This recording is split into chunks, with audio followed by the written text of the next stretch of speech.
Cracking open a good book can be amazing, but sometimes life gets hectic, and diving into a whole novel feels impossible. That's where we come in. We break down your favorite reads chapter by chapter, giving you all the essentials in a quick and engaging way. Today, we are tackling David Grann's gripping true crime saga, Killers of the Flower Moon. This book dives into a shocking chapter of American history, the brutal murders of Osage Nation members who had become wealthy after oil was discovered on their land. Get ready for a story of greed, corruption, and a fight for justice that will leave you wanting more. So, grab your metaphorical magnifying glass, because we're about to unravel the mystery behind Killers of the Flower Moon. Let's jump in. Chapter 1. The Vanishing. In the Osage Territory of Oklahoma, where the fields are dotted with wildflowers in spring, Molly Burkhart grows concerned about her sister Anna's sudden disappearance. Anna, a spirited young woman prone to going on drinking sprees, had not returned home for 3 days. Molly, already haunted by the mysterious death of another sister, Minnie, is deeply troubled.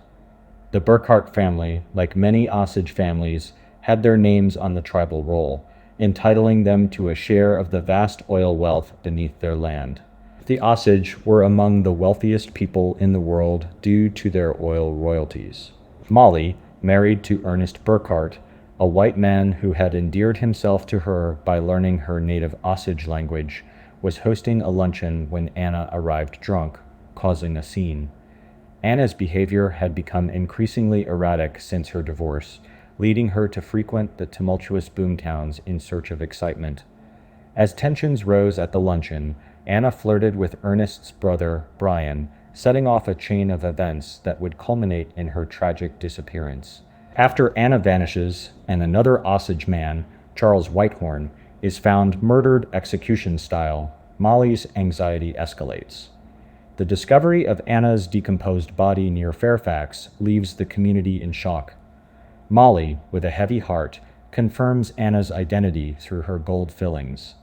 This grim event is just the beginning of a dark and sinister series of crimes that threaten not only Molly's family, but the entire Osage tribe. Chapter 2. An Act of God or Man. In the aftermath of Anna Brown's brutal murder, a coroner's inquest is hastily assembled at the ravine where her body was found. This group, led by a justice of the peace, is composed of ordinary citizens tasked with the investigation, hearkening back to a time when community members took the lead in maintaining order and probing crimes. The setting is the early 20th century in the United States, where the remnants of a more communal approach to policing still linger in certain areas, particularly in places that seem untouched by the modernization sweeping through the country. The jurors, including a man named Matthijs, are appointed to determine whether Anna's death was caused by an act of God or man. 2 doctors, brothers James and David Shown, are called upon to conduct an autopsy on Anna's body to ascertain the cause of death. As they carefully examine her remains, they discover a perfectly round hole at the back of her skull, indicating she was shot. The realization that Anna was murdered sends shockwaves through the gathering. As the doctors trace the path of the bullet, the grim truth of a cold-blooded killing becomes undeniable. Law enforcement in this time is rudimentary, with officers often lacking formal training in modern detection techniques. Frontier lawmen like the Osage County Sheriff, Harvem, Frias, are more accustomed to wielding guns than analyzing forensic evidence. Sheriff Frias, a figure both feared and suspected of being associated with criminal elements, finds himself faced with investigating a heinous crime in his jurisdiction. As the investigation unfolds, the Shown brothers attempt to extract the bullet from Anna's skull, only to find it missing. Clues at the crime scene, such as blood smears and a bottle of moonshine, paint a grim picture of Anna's final moments. The scrutiny of car tracks and the location of the murder provide some insight into the events leading to her death, but the lack of forensic expertise hampers the thoroughness of the inquiry. Meanwhile, Anna's family, particularly her sister Molly, grapple with the devastating loss. The exorbitant costs of arranging Anna's funeral, a mix of Osage and Catholic traditions, add to their burden. Molly finds solace in the rituals and prayers that honor Anna's memory, seeking to ensure her sister's safe passage to the afterlife according to Osage beliefs. The poignant funeral scene, set against the backdrop of the vast prairie, captures the intersection of grief, tradition, and the enduring search for justice in the face of tragedy. As Anna's coffin is lowered into the ground, the solemnity of the moment reverberates through the gathered mourners, a mix of sorrowful chants and earth-meeting casket. The ceremony serves as a poignant reminder of the fragility of life and the resilience of those left behind in the wake of senseless violence. Chapter 3: King of the Osage Hills. In the Osage Territory, the shocking killings of Anna Brown and Charles Whitehorn have stirred up a storm. The Pawhuska Daily Capital runs a banner headline announcing 2 separate murder cases are unearthed almost at the same time, sparking a frenzy of speculation in the community. The victims, both wealthy Osage Indians in their 30s, were found with bullets from a .32 caliber pistol lodged in their bodies, fueling theories of a potential serial killer on the loose. As rumors swirl, comparisons are drawn to infamous murderers like Dr. H. Holmes, who terrorized Chicago during the 1893 World's Fair. Against this backdrop of fear and uncertainty, Molly, a member of the Osage tribe, takes charge in seeking justice for her slain family members. The Osage people, once deeply rooted in their traditions, now find themselves adrift in a strange new world of white man's wealth following the discovery of oil on their land. Molly, embodying a modern-day traveler in the mist, steps up to navigate the chaos around her, advocating for her family's rights and seeking answers in a rapidly changing landscape. Enter William Hale, a mysterious figure with a tumultuous past who rises to prominence as a powerful local advocate for law and order in Osage County. Hale's journey from a bankrupt cowboy to a wealthy landowner mirrors the turbulent transformation of the Osage tribe in the era of oil riches. With his imposing presence and shrewd business acumen, Hale commands respect and exerts influence over the community, eventually earning the moniker King of the Osage Hills. As the investigation into Anna's murder unfolds, Hale extends a helping hand to Molly, vowing to deliver justice for her sister. Despite lacking formal authority in the case, Hale's unwavering commitment and insider knowledge cast him as a pivotal figure in the quest for answers. With his reputation as a man of action and connection to the local authorities, Hale emerges as a central figure in the unfolding drama surrounding the brutal killings in the Osage Hills. Tensions rise as suspicions fall on potential suspects, including Anna's ex-husband Oda Brown, whose shady dealings and ominous demeanor raise red flags among the community members. Meanwhile, a web of corruption and greed begins to unravel, exposing the dark underbelly of a region teeming with outlaws and fugitives drawn to the promise of oil wealth. Amidst the chaos and uncertainty, Molly grapples with the weight of her family's tragic fate, while Hale navigates a complex web of alliances and rivalries in his bid to maintain order in Osage County. As the truth behind Anna's murder remains shrouded in mystery, Molly and her allies face mounting challenges in their pursuit of justice. With Hale's shadow looming large over the investigation, and whispers of betrayal and deceit echoing through the community, the King of the Osage Hills stands at the center of a storm that threatens to engulf them all. Chapter 4: Underground Reservation. Imagine a time when life was simpler, back when the land was not just a plot for profit, but a sacred space for a people who had roamed it freely for centuries. Let's journey back to a time when the Osage Nation in the heart of America lived in harmony with the earth, before the oil, the wealth, and the darkness that came with it. It all began long ago, when the Osage claimed vast territories in what is now Missouri, Kansas, Oklahoma, and even stretching westward to the Rockies. The land was their home, where they thrived, hunted buffalo, and lived off the bounties of nature. But as the wheels of change turned, their once vast domain began to shrink piece by piece, as settlers encroached upon their territory. Meet Ni Ka-Cy, a proud Osage warrior, a man of wisdom and courage. He fought for his people, defended his tribe, and rose to become a respected judge when the Osage established their first court system. Alongside him was Lizzie, a hardworking and industrious woman devoted to her family and her tribe.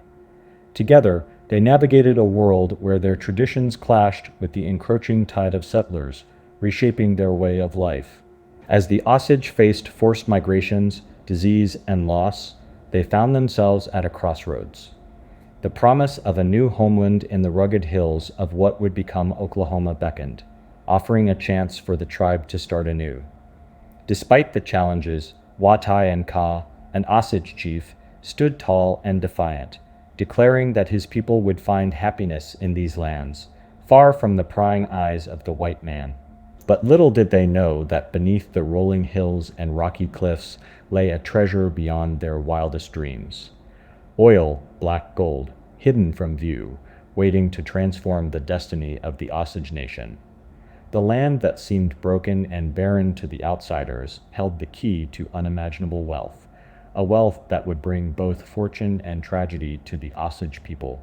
As the oil rush consumed the Osage Reservation, white prospectors descended upon the land like vultures, drilling and extracting the precious resource that lay beneath. The once peaceful hills echoed with the sound of drilling rigs, the earth trembling as each new gusher erupted in a frenzy of black gold. The Osage, witnessing the spectacle of oil spouting into the sky, stood in awe and wonder, caught between the beauty of newfound riches and the shadow of looming darkness. Among the chaos and excitement, figures like Frank Phillips and E.W. Marland emerged, wildcatters who struck it rich in the Oklahoma oil fields, transforming the landscape and the fortunes of those around them. The Osage, once stewards of the land, now found themselves at the center of a maelstrom of wealth and power, with their mineral rights becoming the focus of greed and ambition. And so, the Osage people, caught between tradition and modernity, found themselves thrust into a new era of uncertainty and transformation.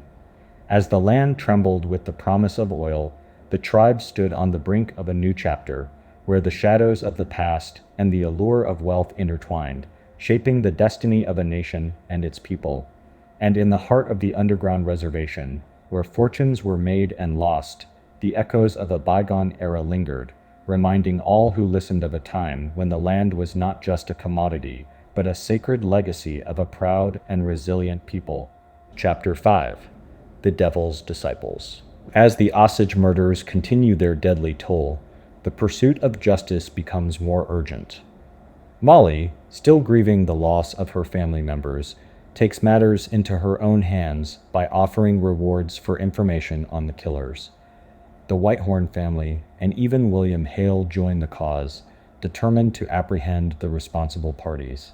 Meanwhile, the turmoil within law enforcement escalates, with the Oklahoma Attorney General accusing Sheriff Frias of negligence in upholding the law.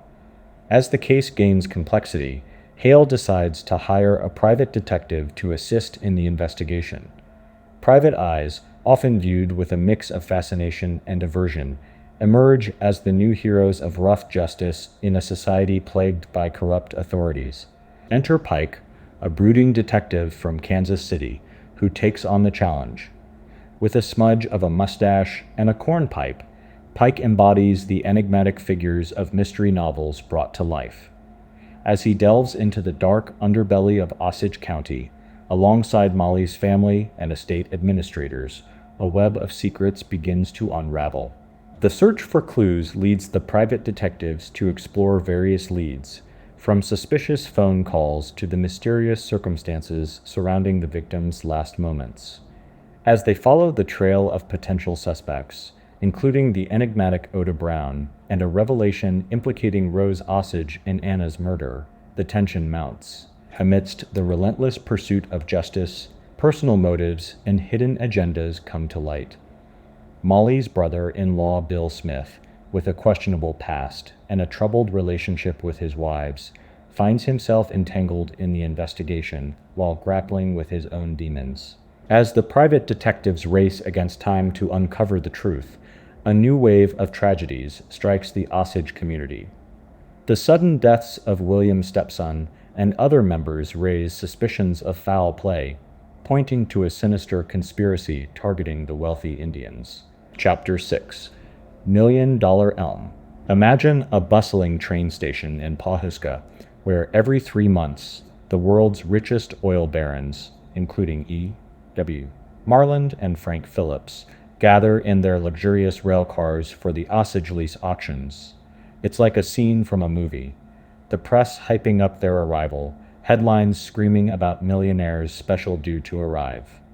These auctions, known as the Osage Monte Carlo, are overseen by the Department of the Interior and dubbed as the place where the richest deals are made. The auctions are a spectacle, with the $1,000,000 elm tree providing shade for the bidding. Oil magnates like Sinclair and Marland use their wealth and influence to outbid each other, with fortunes hanging in the balance. The auctioneer, Colonel Ellsworth E. Walters, is a showman in his striped shirt and swinging pocket watch, egging on the bidders with colorful phrases. As the bidding intensifies, tensions rise among the barons. Sometimes, disagreements escalate into physical scuffles, like the memorable fight between Phillips and Skelly, making the auctions not just about business, but a display of power and ego. In a theater in Pawhuska, during a winter auction, the bids reach unprecedented heights. Tracts of land fetch exorbitant prices, with Sinclair shelling out over $1 million for one lease. The atmosphere is charged with excitement and anticipation as the bidding war continues to soar. The Osage people, meanwhile, are caught in a whirlwind of wealth and attention. The influx of oil money has transformed their community, drawing curiosity and envy from outsiders. Stories of lavish spending and ostentatious displays fuel rumors and stereotypes about the Osage being frivolous and extravagant. Despite their wealth, the Osage face restrictions on how they can manage their money. Government-appointed guardians oversee their finances, leading to frustrations and exploitation. Predators circle around, seeking to exploit the Osage's newfound riches, creating a sense of vulnerability and unease within the tribe. As the auctions continue and the stakes get higher, the Osage find themselves at the center of a greed-fueled frenzy, with everyone clamoring to get a piece of their fortune. The clash between tradition, power, and money sets the stage for a volatile and precarious future for the Osage people. Chapter 7. This Thing of Darkness. The bone-chilling cold of February 1923 grips the plains as icy winds howl and the prairie turns to stone. Amidst this unforgiving backdrop, two hunters stumble upon a sinister scene, a car at the bottom of a rocky swell, with curtains veiling its windows. As the authorities investigate, they discover a man slumped in the car, blood staining the seat. The victim is Henry Roan, a respected Osage Indian, known for his warrior-like stature and tragic circumstances. Henry's murder reignites a simmering fear amongst the Osage community, already reeling from a string of suspicious deaths. His close friend Hale, who had often helped him financially, is shocked by the news of his brutal demise. It is revealed that Henry had been distressed over his wife's affair with another man, leading to a downward spiral in his final days. As the community grapples with Henry's death, Molly, with her own complex connections to the victims, navigates a web of secrets. The Osage land is gripped by a sense of impending doom, with electric lights adorning homes as a protective measure against unseen threats. The atmosphere is thick with suspicion, with even neighbors fearing each other in the shadow of the relentless violence. In a macabre turn of events, Bill Smith, a key figure in the investigation, falls victim to a devastating bombing. His house reduced to rubble, Bill and his wife Rita meet a tragic end, leaving behind a trail of unanswered questions. The community is plunged deeper into fear and uncertainty as the killers continue to strike with impunity. Efforts to solve the mystery are thwarted by corruption and betrayal, with even those meant to uphold justice succumbing to darkness. As the death toll rises and the reign of terror escalates, the Osage tribe appeals to the federal government for help, desperate for a resolution to the bloodshed plaguing their land. In the midst of chaos and tragedy, Hale vows to avenge Molly's family, taking matters into his own hands with a showdown that uncovers startling connections to the perpetrators. Molly, haunted by the relentless violence and her own impending danger, retreats into isolation, battling her own demons as she grapples with the horrors unfolding around her. As the specter of death looms large over the Osage community, a glimmer of hope emerges with the arrival of federal investigators. But with treachery and deception lurking at every turn, the road to justice is paved with uncertainty and danger. Amidst the darkness that engulfs the Osage land, whispers of conspiracy and fear swirl as the quest for truth becomes a harrowing journey into the heart of human depravity. Chapter 8: Department of Easy Virtue. In the summer of 1925, Tom White, the imposing 6'4" special agent in charge of the Bureau of Investigation's field office in Houston, receives a sudden and urgent call from the new head honcho of the Bureau, J. Edgar Hoover.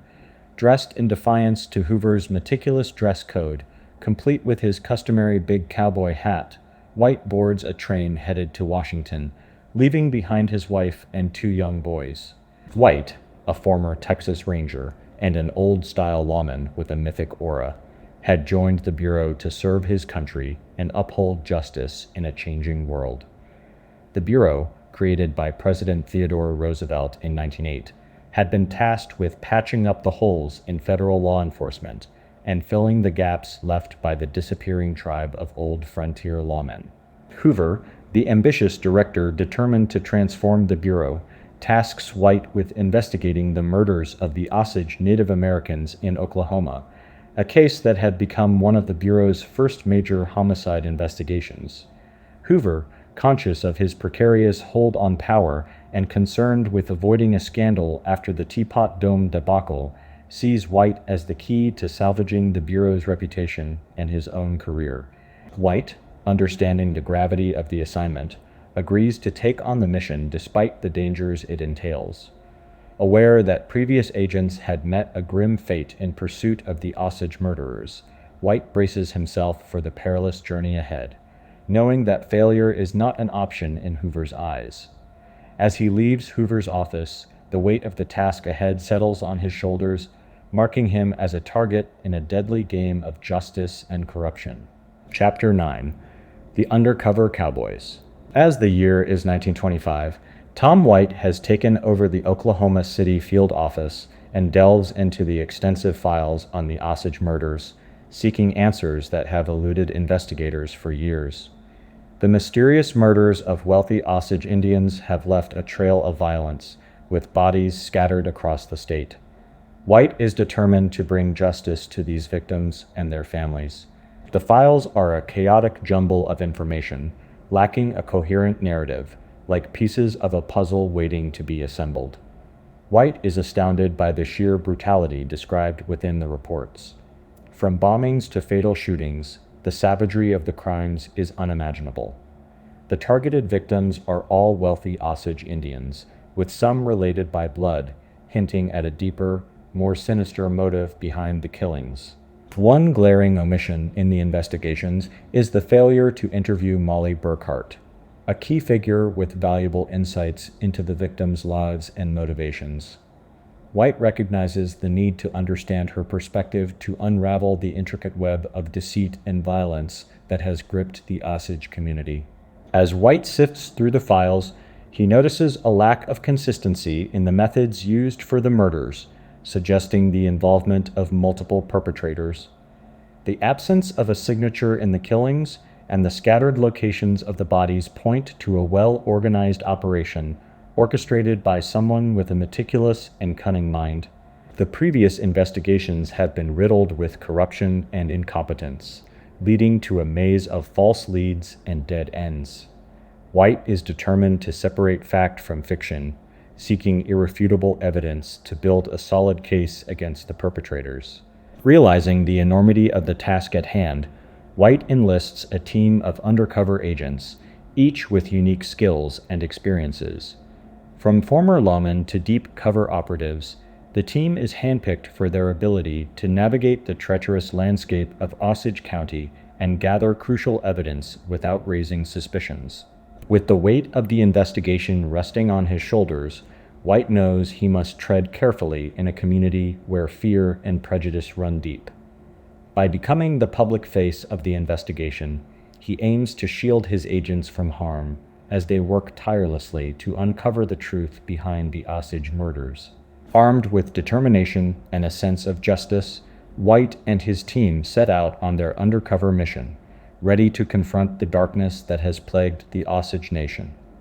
The path ahead is treacherous, but with the Cowboys by his side, White is prepared to face whatever challenges lie ahead in pursuit of justice for the victims of the Flower Moon.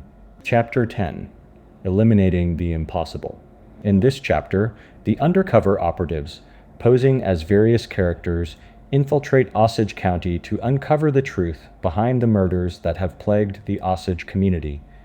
The former sheriff disguises himself as a cattleman, a talkative ex-Texas Ranger presents himself as a rancher, an insurance salesman sets up shop in town selling genuine policies, and Agent Grann assumes the identity of an Indian medicine man searching for relatives.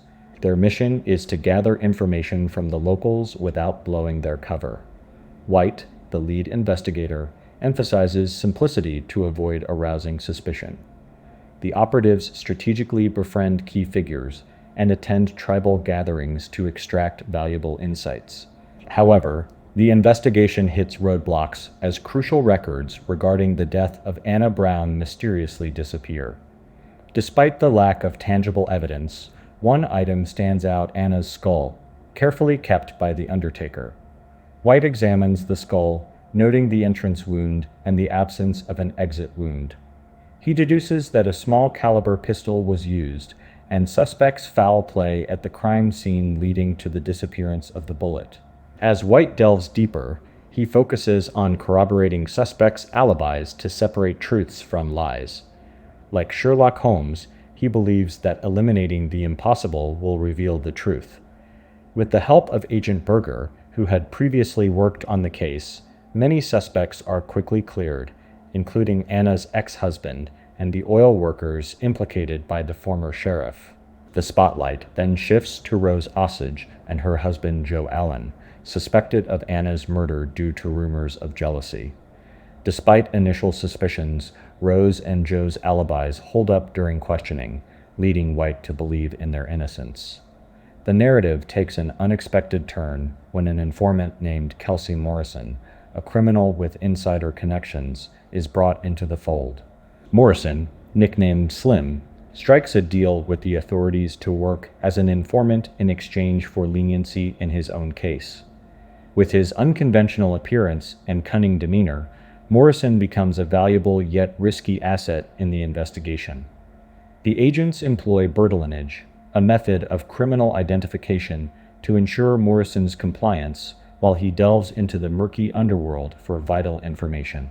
The chapter culminates in a pivotal revelation as the fabricated statements by a Kaw Indian witness unravel, casting doubt on Rose and Joe's involvement in Anna's murder. White uncovers a sinister plot to manufacture false evidence, shedding light on the intricate web of deceit surrounding the case. As the investigation intensifies, the line between truth and deception blurs, leading to startling discoveries that challenge the very foundation of the ongoing inquiry. Chapter 11. The Third Man. Hoover, the man with a phobia of germs and a special air filtration system in his home, delves into the Osage murders case. He is intrigued by the similarity in the deaths of Anna Brown and Roan, both shot in the back of the head. Mrs. Kenny, a white woman married to an Osage man, captures Hoover's interest as she implicates A.W. Comstock, a guardian for some Osage, in the conspiracy. Despite Kenny's history of mental instability, Hoover sees her as a valuable lead. Meanwhile, White, the field man, investigates Brian Burkhart, Molly's brother-in-law, a suspect in Anna Brown's murder. Brian's alibi seems solid. Witnesses place him in Fairfax at the time of Anna's disappearance. However, a crack appears when Brian is linked to Anna's last known moments with a third man, casting doubt on his alibi. As White's team digs deeper, details emerge of Brian and Anna's night together, involving speakeasies and mysterious encounters. Brian's actions post the disappearance raise suspicions, leaving White with unanswered questions. What drove Brian to kill Anna? Was he involved in the other murders? And who was the enigmatic third man? Join me as we unravel the web of mystery surrounding the Osage murders and the hunt for the elusive third man in this enthralling chapter of The Killers of the Flower Moon. Chapter 12, A Wilderness of Mirrors. As the summer draws to a close, White, the head of the investigation, begins to suspect the presence of a mole within their ranks. During a tense interrogation with a shady local attorney suspected of tampering with the case, the attorney shockingly displays an in-depth knowledge of the inner workings of their investigation, revealing that he had seen and even had access to some of the confidential reports made by the Bureau. Leaks and sabotage have plagued the Bureau's efforts, with reports mysteriously finding their way into the wrong hands and even disappearing from official offices. These security breaches not only put the agents' lives in danger, but also sow seeds of doubt and suspicion among the officials, leading to a toxic atmosphere of distrust. To make matters worse, private detectives attempt to expose the main informant, Kelsey Morrison, and even go as far as detaining him on false charges, causing fear and chaos within the investigation team. White is forced to lead his team clandestinely, often meeting under the cover of darkness in remote locations to avoid detection. His team must be prepared for anything, even violence, as they navigate through a treacherous landscape of deception and betrayal. The line between criminal investigation and espionage becomes increasingly blurred as they navigate through a wilderness of mirrors filled with moles, double agents, and hidden agendas. One private investigator, Pike, emerges as a key suspect, withholding crucial information in exchange for a hefty sum of money. Despite efforts to track him down, Pike evades capture, leaving the agents frustrated and questioning his motives. However, as they unravel Pike's web of lies, shocking revelations come to light, implicating powerful individuals like William Hale in a complex web of deceit and cover-ups. The investigation takes a darker turn as Pike exposes a sinister plot to manufacture evidence and false witnesses to protect Brian, raising uncomfortable questions about Hale's involvement in the murders. With each revelation, the agents are faced with the daunting task of untangling a web of lies and deceit that goes far deeper than they could have ever imagined. Chapter 13, A Hangman's Son. Meet young Tom White, an impressionable boy living in the late 1800s in Travis County, Texas. His father, Emmett White, is the newly elected sheriff, making the family home adjacent to the county jail. Tom is raised amidst the hardened criminals and the strict but fair hand of his father. The jail, with its barred windows and cold stone interior, becomes a macabre playground for Tom and his siblings, who witness firsthand the raw sides of good and evil. As Tom grows up, he struggles to understand the complexities of criminal behavior. Some inmates seem irredeemable, while others show remorse and seek redemption. Through his father's example, Tom learns about the delicate balance between justice and mercy. Emmett White, despite being firm in his duty, shows compassion towards those in his charge, regardless of their background. Tom's coming of age involves witnessing his father's risky encounters as a lawman, dealing with outlaws and maintaining order in a turbulent society. His exposure to the harsh realities of crime and punishment gradually shapes his views on justice and the law. Tom gradually questions the morality of capital punishment and the role of law enforcement in society. Join Tom as he embarks on a new chapter in his life by joining the legendary Texas Rangers, a force known for its fearless pursuit of justice. Alongside his brothers and fellow rangers, Tom navigates the treacherous terrain of frontier justice, tracking criminals and facing danger at every turn. As he delves deeper into the world of law enforcement, Tom grapples with moral dilemmas and the cost of upholding justice in a lawless land. Tom's journey takes a personal toll when tragedy strikes close to home. The loss of his brother Dudley in the line of duty leaves Tom reeling, questioning the price of serving the law. Amidst the turmoil of loss and grief, Tom's resolve is tested, leading him to make life-altering decisions that will shape his destiny. Experience the gripping tale of Tom White, the Hangman's Son, as he navigates the turbulent waters of justice and duty in a land where the line between right and wrong is often blurred. Will Tom's unwavering commitment to truth and justice lead him to redemption, or will the shadows of the past haunt him forever? Join Tom on his quest for justice and self-discovery in a world where the killers of the flower moon lurk in the shadows. Chapter 14. Dying Words. As White and his team of agents delve deeper into the mysteries surrounding the Osage murders, they turn their attention to the dying words of Bill Smith, Molly Burkhart's brother-in-law.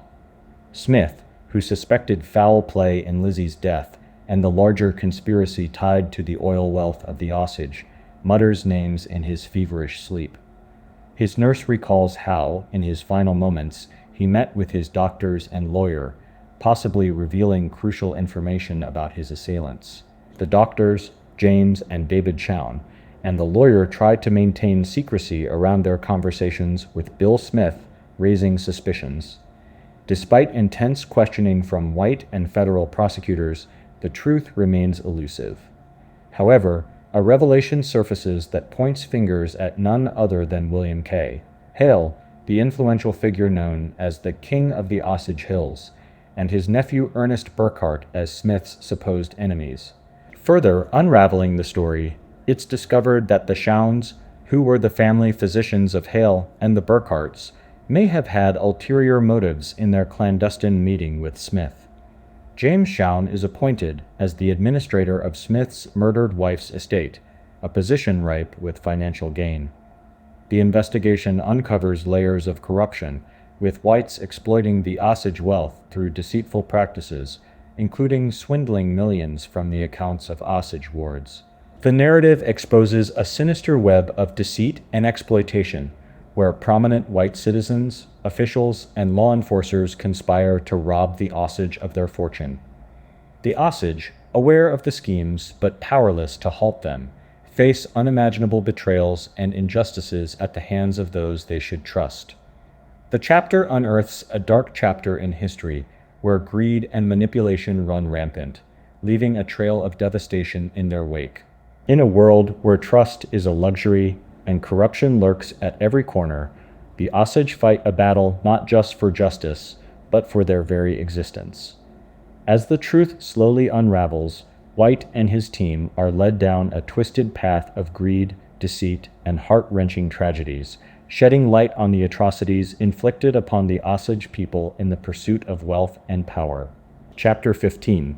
The Hidden Face. In this chapter, we uncover the intricate web of deceit and manipulation spun by William Hale, a prominent figure in the Osage community. As our story unfolds, we delve into the mysterious circumstances surrounding the life insurance policy of Henry Roan, a close friend of Hale. It all begins with Hale's insidious scheme to become the beneficiary of Roan's $25,000 life insurance policy. Despite claiming that Roan owed him a significant amount of money, suspicions arise as the true nature of their financial dealings comes to light. Through deceptive tactics and forged documents, Hale manages to secure the policy, even going as far as altering dates to legitimize his claim. As the narrative unravels, we witness the lengths to which Hale would go to orchestrate his nefarious plans. From manipulating medical examinations to coercing witnesses, his devious actions paint a grim picture of greed and treachery. And as the investigation intensifies, more pieces of the puzzle come together, revealing a chilling motive behind Roan's murder. But the plot thickens as we uncover Hale's grander scheme, centered around Molly Burkhart, an unsuspecting pawn in his elaborate game. Through a series of calculated deaths and strategic inheritances, Hale sets his sights on accumulating vast wealth through his influence over Molly and her family. As the chapter draws to a close, the intricate layers of deceit and manipulation unveil Hale's true nature as a mastermind orchestrating a sinister plot to seize control of the Osage fortunes. His hidden face, veiled behind a facade of friendship and trust, is finally exposed, shedding light on the dark reality lurking beneath the surface of the Osage community. Chapter 16. For the Betterment of the Bureau. All right, gather around, folks, because this chapter is all about drama and power plays within the Bureau. Picture this. White and his team are feeling optimistic, as they believe they are making real progress in their investigation. A note from a Justice Department prosecutor praises White for breathing new life into the case and energizing the team. But the real challenge still lies ahead. White is facing a formidable opponent in Hale, a man who seems untouchable despite being suspected of heinous crimes. Hale, known as the Reverend, holds sway over local authorities through manipulation and patronage and remains shielded by his facade of respectability. As White digs deeper, his agents uncover a web of corruption. Matthijs, a key figure, is in cahoots with Hale, as are several other influential individuals in the area. It becomes clear that Hale's grip on local politics is ironclad, making it near impossible to bring him to justice. Meanwhile, Hoover, the head honcho, is hell-bent on transforming the Bureau into a model of efficiency. He's all about structure and order, inspired by progressive principles of scientific management. He wants to rid the Bureau of the old, corrupt ways and establish a new breed of technocratic agents. Now, Hoover, with his crisp suits and steely demeanor, sees himself as a modern-day crusader. He's all about rules and regulations, demanding perfection from his agents. No room for error in his world. And let me tell you, Hoover doesn't play around. He's quick to purge anyone who doesn't meet his standards, whether it's for lack of education or moral fiber. He's a stickler for the rules, and he expects his agents to toe the line. With Hoover's new policies in place, the Bureau becomes a well-oiled machine. Agents are now expected to report in a standardized format, no more lost information or shoddy paperwork on their watch. Everything is methodical and precise, just the way Hoover likes it.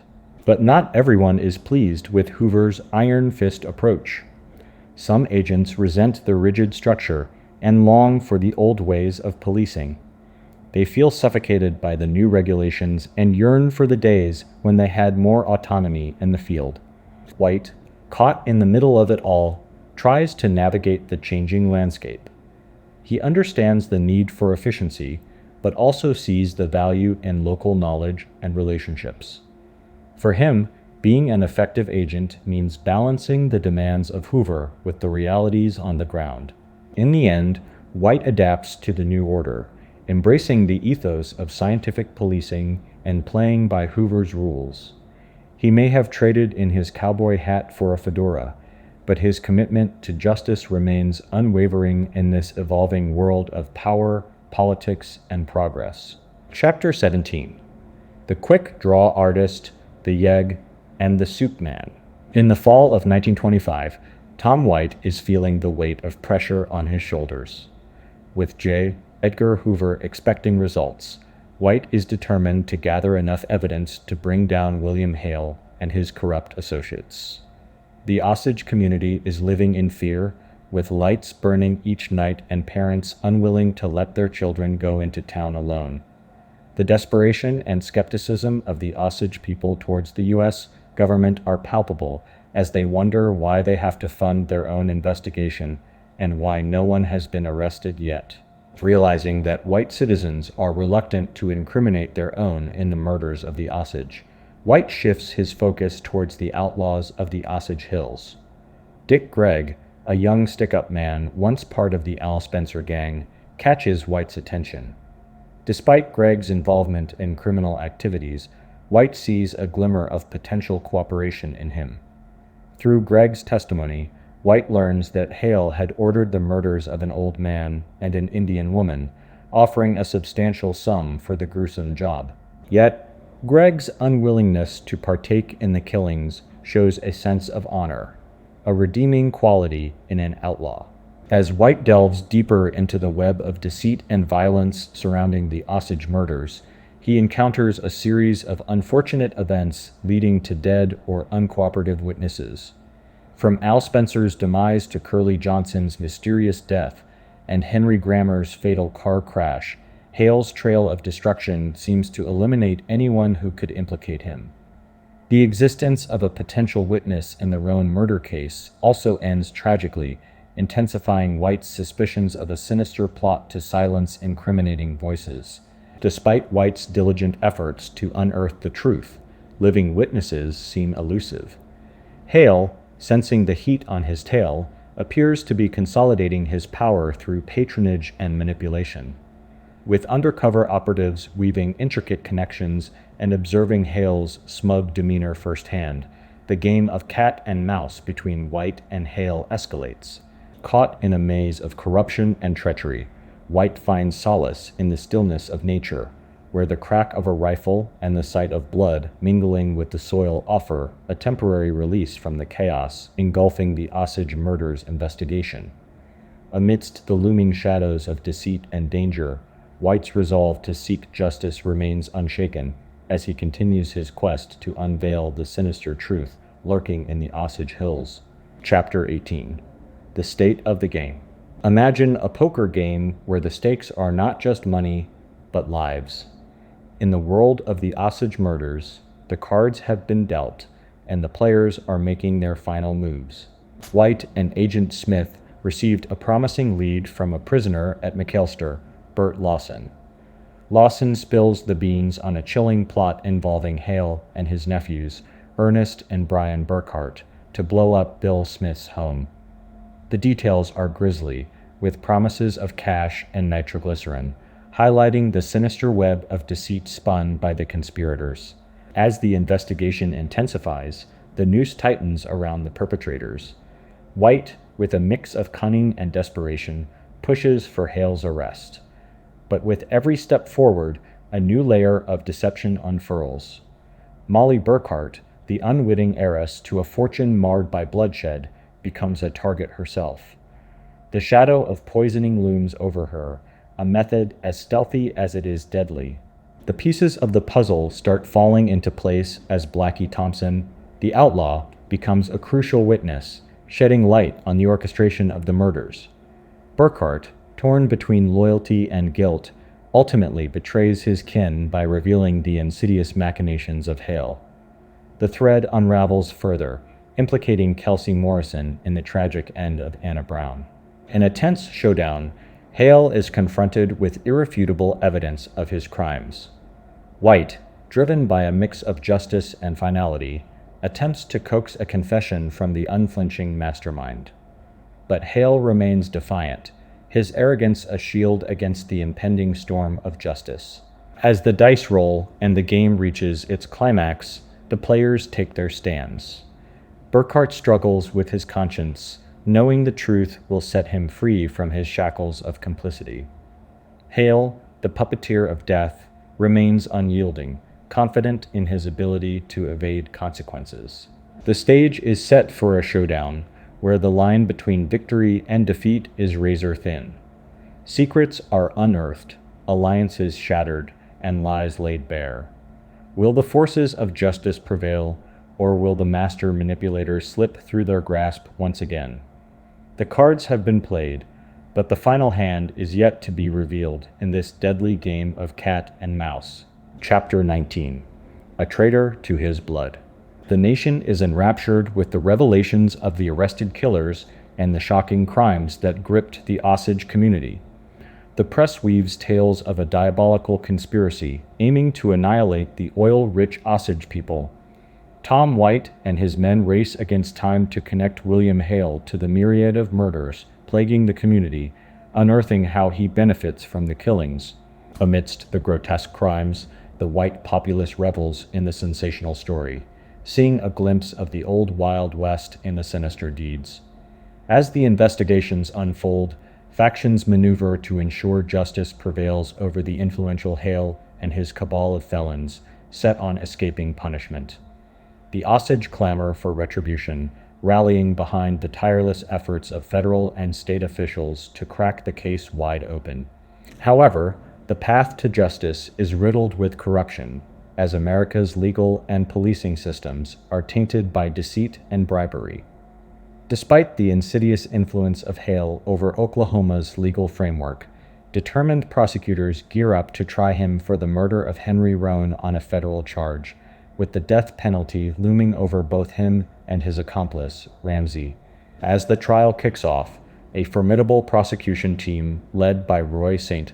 Louis and John Leahy faces off against Hale's skilled defense, helmed by legal stalwarts. The courtroom drama unfolds with stunning revelations and unforeseen twists, leaving the Osage community and the nation in awe. In the midst of the trial's intense proceedings, a shocking development rattles the courtroom. Ernest Burkhart, under intense pressure and the weight of the truth, decides to break free from the web of deceit and confess his involvement in the heinous crimes. His confession sends shockwaves through the trial, altering the course of the proceedings and bringing a glimmer of hope for justice to the devastated Osage tribe. As Burkhart's guilt is laid bare for all to see, a sliver of closure emerges. Yet the journey towards justice for the Osage people is far from over.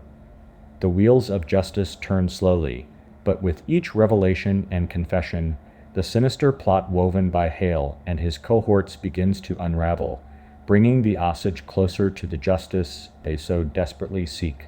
Chapter 20. So Help You God. As the summer heat rages in July 1926, the trial of Hale and Ramsey for the murder of Henry Roan begins in Guthrie's Red Brick Courthouse. The anticipation is high as the stage is set for a dramatic federal trial involving two old-time cowboys. With Hale facing allegations of bribing jurors and attempting to escape by any means necessary, the tension in the courtroom is palpable. Extra guards are stationed at the jail to prevent any further breakout attempts by potential witnesses against Hale. Blackie Thompson, held in a separate cell, receives a note from Hale instructing him to kidnap and make Ernest Burkhart disappear before he can testify. The prosecution aims to ensure that the witnesses and jury remain untainted by bribery attempts and outside influence. As the trial unfolds, the prosecution calls Ernest Burkhart to the stand. Burkhart reveals Hale's original plan to use poisoned moonshine to eliminate Roan, underscoring the systematic killings of Osage tribe members with contaminated alcohol. Despite Hale's denial of devising Roan's murder, the evidence against him continues to mount. After the prosecution rests, the defense calls Hale to testify.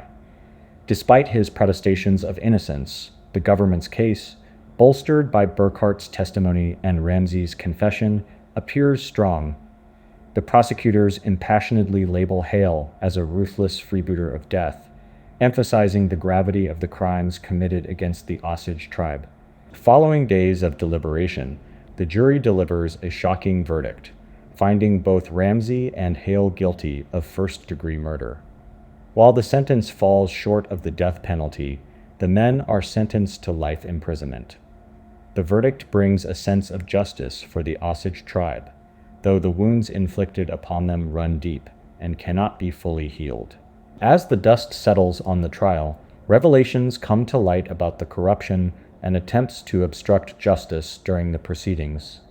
Hale and Ramsey's conviction marks a significant victory in the fight against the exploitation of the Osage, but the scars of the past crimes remain etched in the community's collective memory. As the chapter comes to a close, White faces a pivotal decision to leave the Bureau and take on a new role as the warden of Leavenworth Prison. The convergence of past wrongs, justice served, and new beginnings sets the stage for the next chapter in this gripping saga of crime, corruption, and ultimately redemption. Chapter 21. the hothouse. As Warden White walks through the oppressive heat of Leavenworth Prison, memories from the past flood his mind. He sees faces of former criminals, some even responsible for the death of his own brother. The prison, designed for 1,200 inmates, now holds 3 times that number, making it an unforgiving place to manage. The scorching temperatures inside earned the prison the nickname Hot House, with conditions so unbearable that riots erupt. Despite the challenges, White strives to improve the prison environment and instill hope in the inmates for rehabilitation. One particularly notorious prisoner, Carl Panzram, a repeat killer, brings a chilling presence to the prison. When Panzram beats a staff member to death, White, conflicted about capital punishment, is tasked with overseeing his execution. Despite his reservations, White ensures his young sons are unaware of the grim task he must fulfill. As Panzram meets his fate on the gallows, White is faced with the harsh reality of ending a human life. Meanwhile, William Hale, a key figure in the Osage murders case, serves his time at Leavenworth. Assigned to various tasks, including caring for animals, Hale maintains a stoic demeanor and refuses to admit guilt for the crimes he was convicted of. Psychological evaluations reveal the dark complexities of Hale's character, with a disturbing mix of savagery and calculated manipulation. While White remains dedicated to his role as warden, the shadows of the prison's past crimes loom large. In a daring escape attempt, White finds himself face to face with armed convicts, including members of the infamous Al Spencer gang. Taken hostage, White's quick thinking and bravery come to the forefront as he pleads for the safety of innocent bystanders caught in the chaos. The escape ends in a violent confrontation, leaving White severely injured but miraculously alive, a testament to his resilience in the face of danger. Despite the harrowing experience, White's professionalism and commitment to his duty remain unwavering. As the years pass, J. Edgar Hoover rises to power, transforming the FBI into a formidable force in law enforcement. Hoover's influence grows, shaping the identity of the Bureau and leaving a lasting impression on American history. While Hoover solidifies his legacy, White continues his quiet dedication to his work, embodying professionalism and restraint in the face of adversity. Their paths intersect briefly, highlighting the contrasting approaches to power and authority in a rapidly changing world. Through it all, White's commitment to justice and integrity shines through, even as the shadows of past crimes cast a long-lasting impact on those involved. As the Osage murder case fades from public memory, White's efforts to preserve the truth and honor the fallen agents reflect his unwavering dedication to the pursuit of justice. In his final days, White's legacy as a noble figure in a complex web of crime and corruption remains etched in the annals of history, a beacon of light in the darkness of a troubled past. Chapter 22, Ghostlands. In the heart of Pawhuska, where the echoes of a bygone era whisper through the abandoned buildings, lies a town etched with the scars of time. Once a bustling hub of prosperity, Pawhuska now stands as a solemn witness to the fleeting nature of wealth and glory. One summer day in 2012, a curious visitor from New York arrives in Pawhuska, seeking answers to century-old Osage murder cases shrouded in secrecy. His journey leads him to the Osage Nation Museum, where the wise and gentle director, Catherine Red Corn, reveals a haunting exhibit of the tribe's allotted members. As the visitor delves deeper into the dark past of the Osage Reign of Terror, he uncovers chilling tales of betrayal and tragedy. The photographs in the museum speak volumes of the lost souls, victims of a ruthless greed that once plagued the Osage community. With each revelation, the visitor's quest for truth becomes an obsession, driving him to unravel the mysteries of the past. Through the eyes of Margie Burkhart, the granddaughter of Molly Burkhart, he learns of the Burkhart family's harrowing ordeal during the Reign of Terror. Margie's recollections paint a vivid picture of a family torn apart by greed and betrayal, haunted by the shadows of a dark past. The visitor is captivated by Margie's courage and resilience, as she navigates the legacy of the murders that still lingers in her family's story. Together, they journey to the Grey Horse ceremonial dances, where the Osage community gathers to honor their traditions and ancestors. Amidst the rhythmic drumming and swirling dancers, the visitor witnesses a poignant blend of sorrow and resilience that defines the Osage spirit. As Margie drives through the prairie, past the ghosts of boomtowns and abandoned mansions, she reveals the harsh realities of a heritage stained by violence and loss. The visitor is struck by the profound impact of the Reign of Terror on generations of Osage descendants, who bear the scars of their ancestors' suffering. In the fading light of dusk, as the prairie stretches out into the horizon, Margie shares the story of Anna Brown, a victim of the Reign of Terror whose tragic fate still haunts the land. The visitor is moved by the solemnity of the moment, as they stand at the spot where Anna met her untimely end. In the quiet darkness of Fairfax, a once thriving town now a shadow of its former self, Margie reveals a hidden truth that shakes the visitor to his core. The revelation of a near-miss tragedy brings to light the chilling reality of a family torn apart by their own blood. As they sit in the silence of the night, grappling with the weight of history, the visitor is humbled by the resilience of the Osage people in the face of unspeakable horrors. The ghosts of the past linger in the air, whispering tales of sorrow and survival. With a heavy heart and a newfound understanding of the legacy of the Osage Reign of Terror, the visitor turns back to the dances, where the rhythms of tradition offer solace and strength in the face of adversity. As the night unfolds, he finds himself immersed in a world where the past and present converge, bound together by the unbreakable spirit of the Osage people. Chapter 23, A Case Not Closed. Let me take you on a journey through the intriguing details of Chapter 23 from The Killers of the Flower Moon by David Grann. In this segment, the focus is on unraveling the mysteries surrounding the murders of the Osage people and the suspicious activities of prominent figures involved.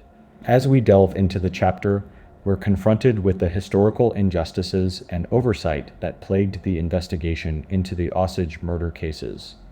The authorities, led by Hoover, were quick to close the cases after Hale and his associates were sentenced to life imprisonment, celebrating their triumph prematurely. However, questions loom large. Were all 24 murders truly attributed to Hale and his men? What about cases like the abduction of the oilman McBride and the death of W.W. Vaughn? The spotlight then shifts to the enigmatic figure of W.W.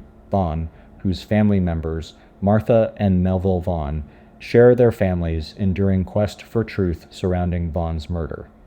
Their relentless pursuit of justice, fueled by the dire circumstances Vaughn's widow and children faced after his death, sheds light on a deeper conspiracy lurking beneath the surface.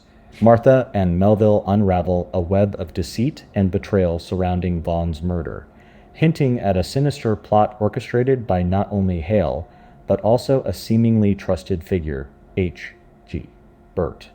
As the plot thickens, Burt's shady dealings with the Osage, his suspicious financial gains, and his alleged involvement in the murders of key figures like Bighart and Vaughn come to light.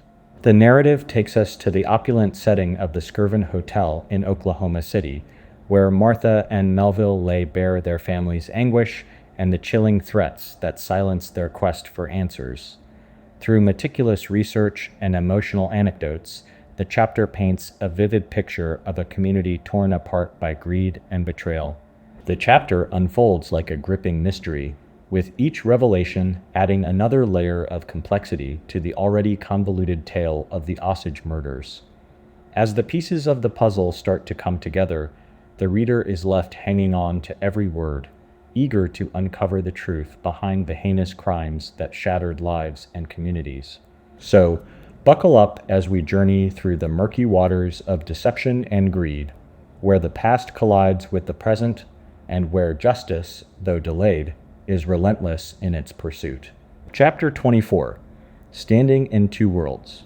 Imagine stepping into the Constantine Theater in Pawhuska on a crisp May night in 2013, where the air hums with excitement for the screening of the Osage ballet Wajaj. The Osage people have a rich history intertwined with classical dance, boasting legendary ballerinas like Maria and Marjorie Tallchief. As the lights dim and the film begins, the audience is transported through time, witnessing the Osage transition from roaming the plains to the Black Gold Rush era, all while navigating the clash of two worlds, the traditional Osage culture against the encroaching modernity. The ballet gracefully weaves a tale of resilience and struggle, depicting the Osage's heritage and the challenges they faced, including the Dark Reign of Terror period.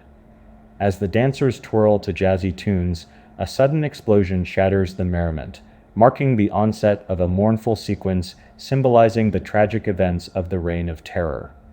Among the dancers, a figure wearing a mask embodies the sinister Hale, concealing his malevolent intentions. Unexpectedly, a familiar face graces the screen: Margie Burkhart, with a poignant portrayal as a soldier's mother, reminiscent of her real-life ties to the harrowing history. Emotions run high as the audience is captivated by the ballet's raw portrayal of the Osage's struggles and triumphs. Post-performance, the lingering audience members reflect on the profound impact of the ballet's narrative, echoing the sentiments of Margie, who was deeply moved by the depiction of the Reign of Terror. Amidst the somber atmosphere, a chance encounter with the museum director, Catherine Redcorn, unravels a new chapter in the ongoing investigation. Seated in the museum, surrounded by historical artifacts, Redcorn shares a gripping family tale, hinting at a hidden past of suspicions and foul play surrounding her grandfather's untimely demise. Eager to uncover the truth buried beneath generations of silence, Redcorn implores for assistance, shedding light on the dark underbelly of the Reign of Terror era. Back in New York, engrossed in piecing together the puzzle of the Osage murders, the narrator delves into the enigmatic case of Charles Whitehorn. Despite the lack of concrete evidence linking Hale to Whitehorn's murder, the narrative unfolds with tantalizing details and shadowy characters lurking in the periphery of the investigation.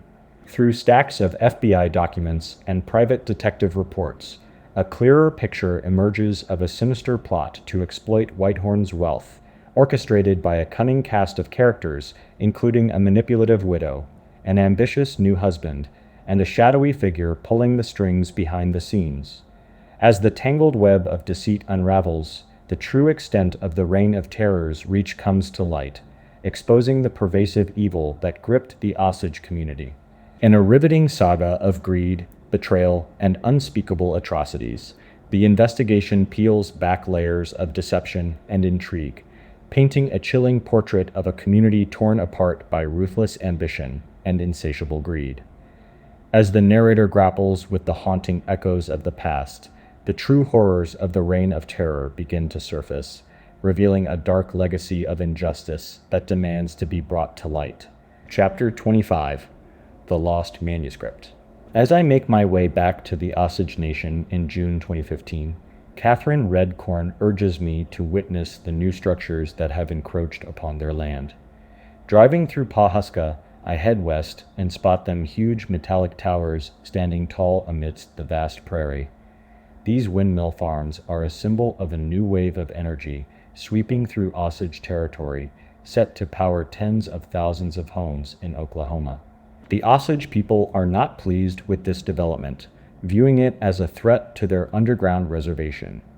The federal government steps in, filing a lawsuit against the Italian energy conglomerate Enel, which owns the wind farm.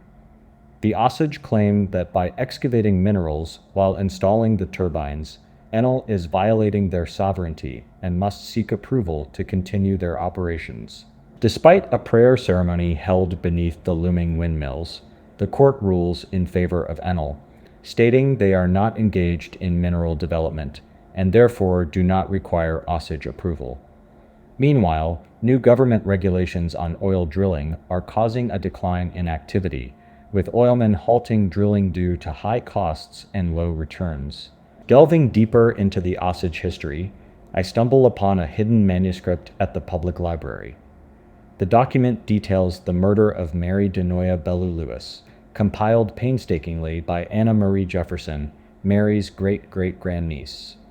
The manuscript sheds light on the tragic fate of Mary Lewis, an allotted member of the tribe who was murdered for her headright in 1918.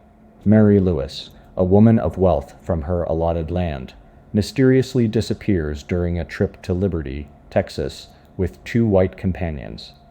Investigations reveal a sinister plot where one of the men, Middleton, kills her for financial gain, while his companion helps cover up the crime. Despite their arrest, Middleton's sentence is commuted to life, leaving Mary's family outraged at the lack of justice served. This revelation about Mary's murder challenges the timeline of the Osage Reign of Terror, showing that killings over headrights began earlier than previously thought. The murders were not just linked to one man, Hale, but were part of a larger, more sinister web of greed and violence that plagued the Osage community for years. The lost manuscript serves as a haunting reminder of the dark deeds that took place on Osage land, hidden beneath the surface of progress and prosperity. Chapter 26. Blood Cries Out. In Chapter 26 of The Killers of the Flower Moon by David Grann, we delve deeper into the chilling details of the reign of terror that plagued the Osage Nation.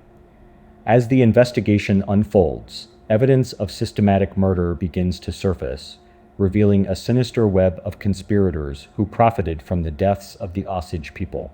Our journey takes us back to the archives in Fort Worth, where the protagonist sifts through dusty records in search of answers. Amidst the mundane paperwork lies a tattered logbook from the Office of Indian Affairs, a haunting catalog of guardians and their Osage wards. Each entry tells a grim tale, marked with the word dead beside the names of those who perished under suspicious circumstances. As the protagonist delves deeper into the logbook, a pattern emerges. Guardians like H.G. Burt and Scott Mathies, entrusted with the care of Osage individuals, are linked to multiple deaths. The numbers are staggering, defying natural mortality rates and pointing to a hidden epidemic of murder within the Osage community. Among the chilling accounts is the story of Mary Elkins, targeted by her white husband in a sinister plot to claim her wealth. The depths of depravity are further revealed in the tragic fate of Sybil Bolton, whose suspicious death hints at a larger conspiracy involving her guardian and other Osage wards. Through the eyes of Marvin's stepson, the grandson of a victim, we witness the harrowing legacy of murder that haunts his family. From the poisoning of his grandfather to the mysterious deaths of family members targeted for their wealth, the reign of terror spares no one in its quest for greed and power. The chapter weaves a tale of horror and betrayal, where even the guardians meant to protect the Osage people are complicit in their demise. The pervasive culture of killing, orchestrated by a network of corrupt officials, doctors, and businessmen, leaves no stone unturned in its quest for blood money. Amidst the darkness, a flicker of hope emerges as descendants like Mary Jo Webb and Dennis McAuliffe Jr. seek justice for their slain loved ones. Yet, the road to closure is fraught with obstacles, as the truth remains buried beneath layers of lies and deceit. As the chapter draws to a close, the echoes of the past resound in the solemn words of Mary Jo Webb, a reminder that the land itself bears witness to the atrocities committed against the Osage people. In the blood-soaked prairie, the cries of the slain reverberate, a haunting reminder of a dark chapter in history that demands justice and remembrance. Phew, that was quite a story, wasn't it? David Grann's Killers of the Flower Moon is a wild ride through history, but hopefully our summary helped you gallop through it in record time. Remember, our goal here is to give you the key insights and plot points of your favorite books, without sacrificing the essence of the author's voice. We want you to walk away feeling like you've truly experienced the story, even if you didn't have time to read every word. If you enjoyed this summary and want to conquer more books faster, be sure to hit that subscribe button. We've got a whole library of chapter-by-chapter breakdowns waiting for you.